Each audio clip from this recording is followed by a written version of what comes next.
I would like to take a moment to talk to you about one of John Sayles' his most impactful and noteworthy films, Mattwan. He steps outside of his comfort zone a fair bit in terms of storytelling within the story as he moves on from his usual urbanite main cast uh, to full blown rurals, lower classes, for lack of a better term, people in their struggles in this untold historical tale in which they went to war with the mining companies. And he goes in depth into the religion, really gets into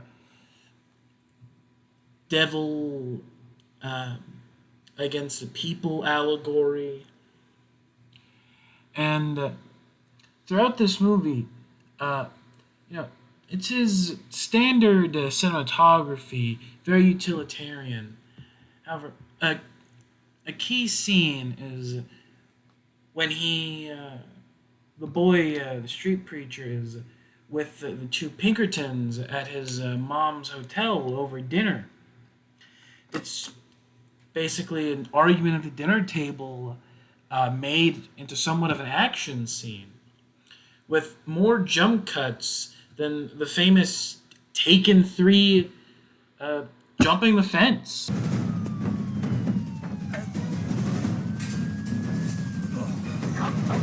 And that is no joke, as this scene of 2 minutes, people sitting together arguing over peas, has 36 cuts. And this was very intentional, as long as with many other things John Sayles did in that scene. To keep you racing, what's going to happen next? Really, it it reframe every sentence has 2 frames of reference or more with how many times he cuts. It really gives you a full 360 of this dining room without ever actually moving the camera. In these first 12 seconds, I like to think everything John Sayles is doing is intentional.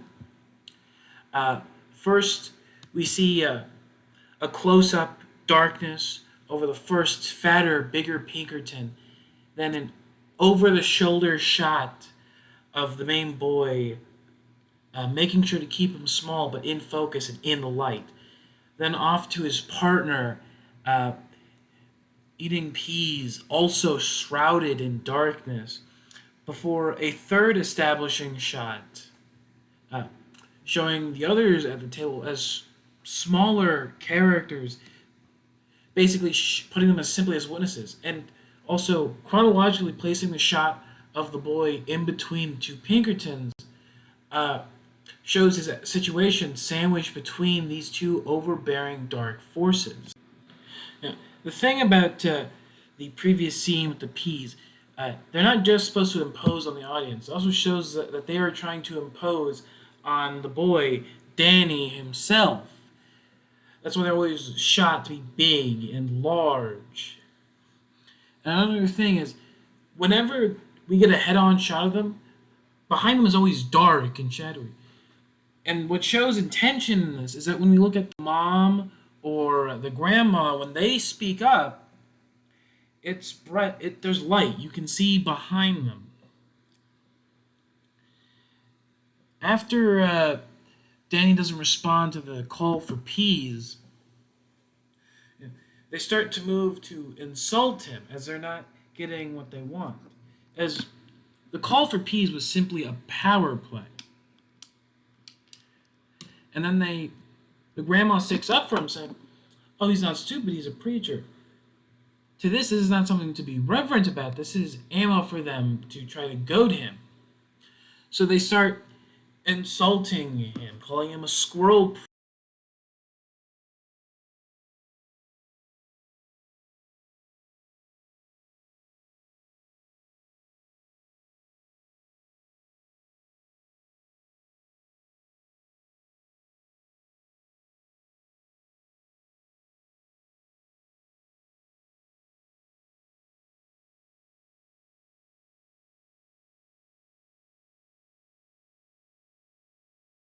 creature.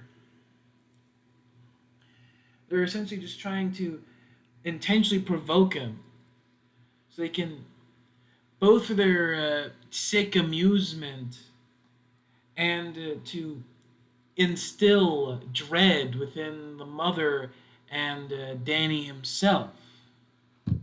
It's an insidious and powerful ruse that nearly escalates this dinner into a tragedy. This direct attack on his faith, his belief, the core of his being provokes him. He stands up. Danny? You in a hurry to meet your maker, boy? But this is what they wanted. The ultimate opportunity to impose with the with the greatest weapon, the gun, forcing him down within his own home within moments. This couple of seconds is filled with more than 8 cuts.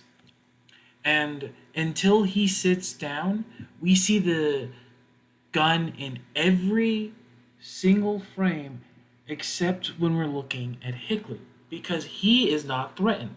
The gun is on his side. You do what your pretty mama says. And then when this gun comes out after the first frame in which we see Danny big, he stands up. He's the centerpiece of the frame. He's not some over the shot tiny little boy. He's immediately put back down with the power of this iron. And we get characterization for with the grandma who doesn't even register the threat. Just guns aren't allowed at this table. And the mother quickly realizing the extent of what this is and demanding her son to back down.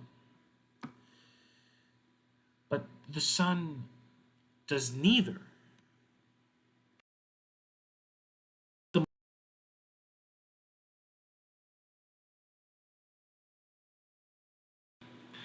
We see a continuation of this theme of imposition as when the boy sits down, Hicks he goes back to talking and he is threatening the mother very implicitly.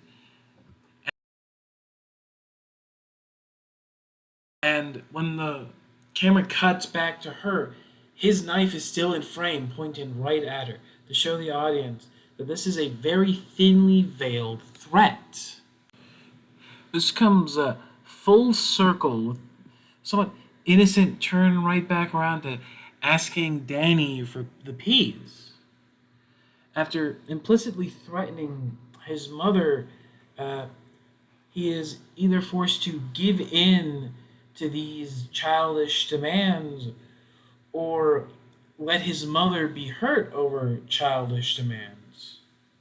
So he takes the option which preserves his pride and simply runs away.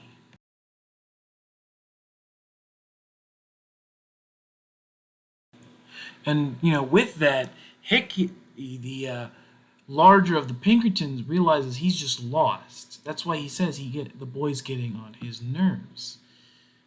He doesn't like that he's just been beaten.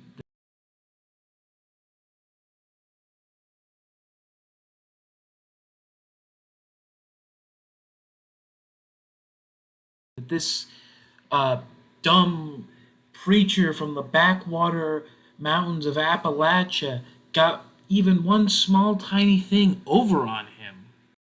After spending the whole scene imposing on Danny's family and intruding, Danny's final small victory is he intrudes on Hickley's space. What has so far been just his shot in his darkness and his food, alone and imposing, has been invaded by this boy in his small victory, the first in the many of the movies in this movie.